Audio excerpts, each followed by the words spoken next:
In the quiet town of Jamestown, the skyline is dotted with giants, wind turbines from the Hornsdale wind farm. Some say they're modern art, others say they're overachieving ceiling fans on a mission, but for now, they're just really big fans. Next, we headed down the Barrier Highway and we stopped at the Gawler Tourist Park. So we're going to tell you a story about our jockey wheel. We pulled into the Gawler Tourist Park and Pete went to take the jockey wheel off the car and it wouldn't come off. So I am going to get Pete to tell you the story about the BOS jockey wheel. So this is our BOS jockey wheel. We pulled into a caravan park one day to take it off and found that it actually wasn't raising up or down at all. So just for the sake of letting you know how this all goes together, this shaft piece actually goes inside here and then attaches onto the top with these cogs, then screws together. Then this other piece of metal which raises up and down is actually held in place here with this little grub screw.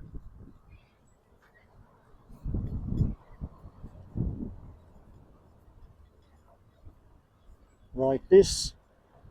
And when you put the drill on the end here at the top, lets it wind in and out, up and down I should say. But what had happened when we come into the caravan park, this grub screw here had actually loosened itself. And this part wasn't in a fixed position, so it was just rotating loose. When I looked at it to start with, I decided that that was something that, to me, was something that could possibly break again. And I didn't want that to be happening out in the middle of nowhere, so we ended up changing our jockey wheel system to the blackjack.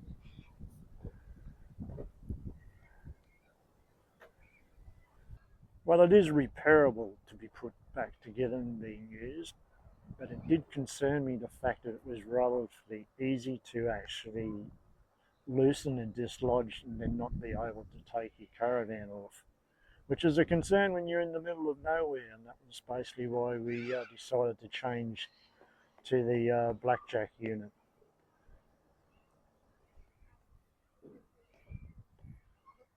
So fortunately for us, one of the other Lotus caravan owner guys, he has a sheet metal and fabrication company, and he actually had a blackjack maxi on order, and it was coming in on a couple of days' time, and we were able to purchase that off of him and get our issue resolved.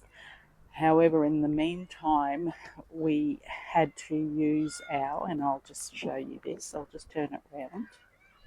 We had to use our BOS stabilizer legs to be able to get the caravan off the car. So fortunately for us, we had these, and that made life a bit easier for Pete because he does all of that sort of stuff. And once we got the blackjack jockey wheel, we were able to pop that on.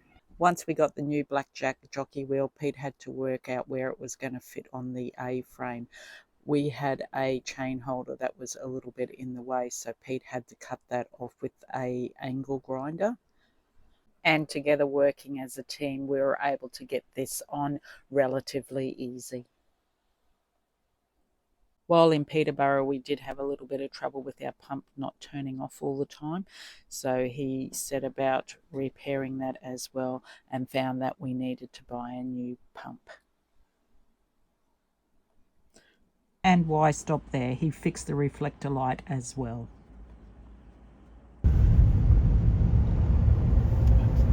To get to Shiloh's, this is the sort of road conditions that you need to come through, so it is quite windy. There are a few tightish turns with trees close to the edge of the road. It's all quite manageable once again, but if you don't like this sort of driving, this is not the place for you. There are some reasonable steep inclines and declines.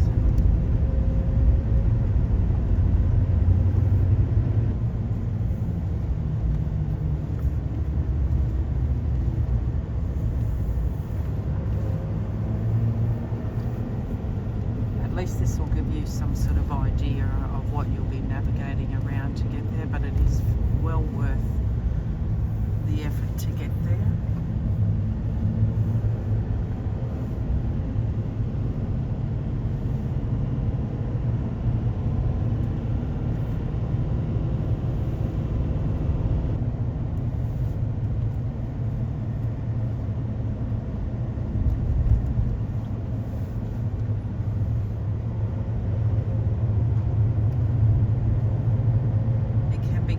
Tight with oncoming traffic on some of these bends.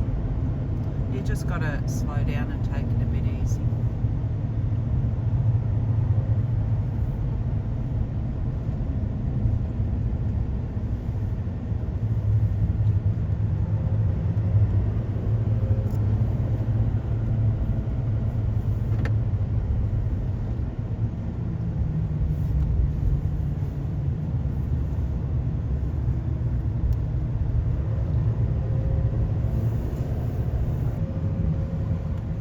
So I hope this gives you some idea of what you'd be navigating to get there.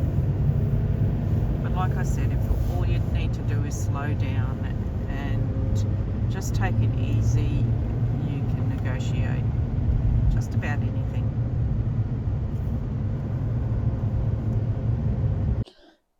Shiloh Hills Park Accommodation is located in Ironbank, a leafy suburb in the Adelaide Hills region of South Australia. It sits only a short drive from nearby towns like Vale, Stirling and Hahndorf. From memory, I think there are 14 sites here. We're in number 1, which is the biggest, so we're able to get our caravan and car right next to each other with the annex open. And we're on power. And here it is. Looks like it's pretty used to people.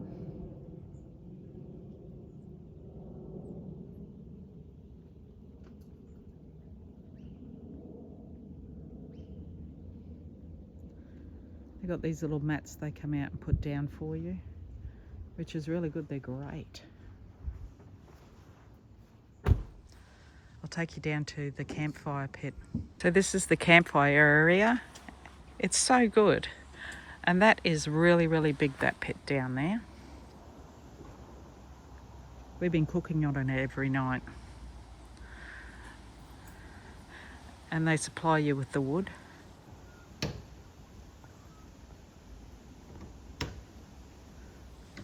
The chairs get a little bit cold at night, so we've been putting towels down just to keep our butts warm.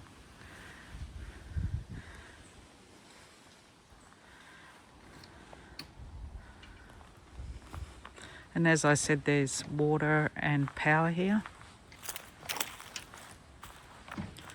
This is what it's like coming out on a rainy day. I'm not sure how many mil. Do you know how much mil we had overnight?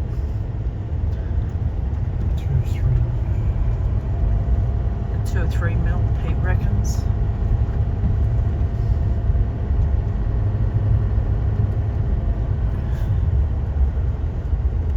So it's not too bad. I thought it would be a little bit more slippery. Shiloh Hills Park Accommodation is in Ironbark, South Australia. It is paid camping, so you need to give them a call and book beforehand. You can have caravans and RVs, camper trailers, tents. They've got cabins. It's pet friendly. There's Telstra reception, and there's a great fire pit. They've got toilets and showers, a laundry, a camp kitchen. There's a toilet dump station. Or the sites are either power or non-power, and you can get drinking water there. They've got barbecues and a games room. And in Stirling, which is only about 10 minutes away, they've got pub, bistro, supermarket, bakeries, toilets, fuel station, and there is a great bus service either from there or from Crafters to Adelaide, which only takes about 25 minutes. Here are some of the photos we captured across downtown Adelaide, Monarto Zoo, Glenelg, the West Beaches, Stirling, Hahndorf, and the breathtaking Mount Lofty summit.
I'm going to break the map up into two sections for you for this one.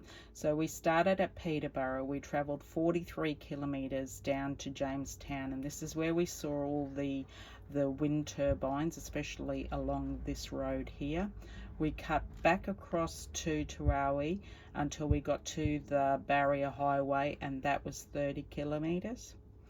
Then we travelled all the way down on the Barrier Highway, all the way until we got to Gawler, and that's where we stayed at the Gawler Tourist Park, and that's where we discovered that we had trouble with the jockey wheel, and that distance there was 170 kilometres. Now all of this was sealed road, and it was excellent to drive on once again. From Gawler we got onto the main north road until we got to downtown Adelaide, and just skirted around the edges of the city, and then made our way onto the Princess Highway until we got to Stirling, and from Stirling that's where we turned off and went to the Shiloh Hills Park Accommodation. So this here was really quite hilly. Now that distance from Gawler through to the campground was 73 kilometres. Now that was quite steep and hilly and bendy, but it wasn't too bad. That's where I said that you need to just take your time.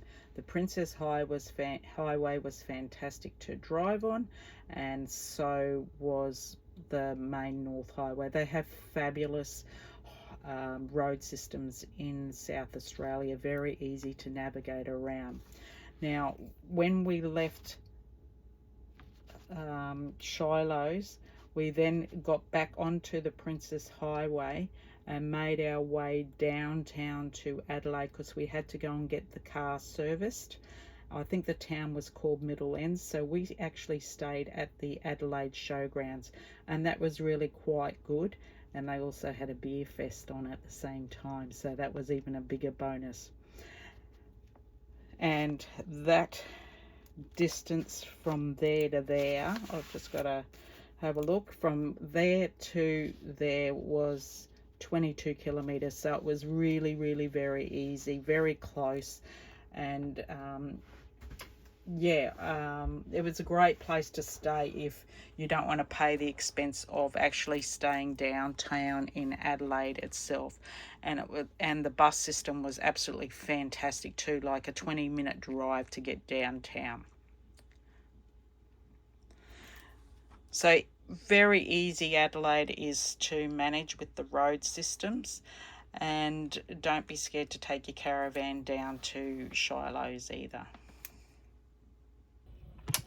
I hope what I was showing you on the maps came through okay. It was a little bit difficult because I broke my selfie stick, so I had nothing to hold my camera with, and also it was a fair distance on the map that I had to show you as well. So I hope you were able to follow that.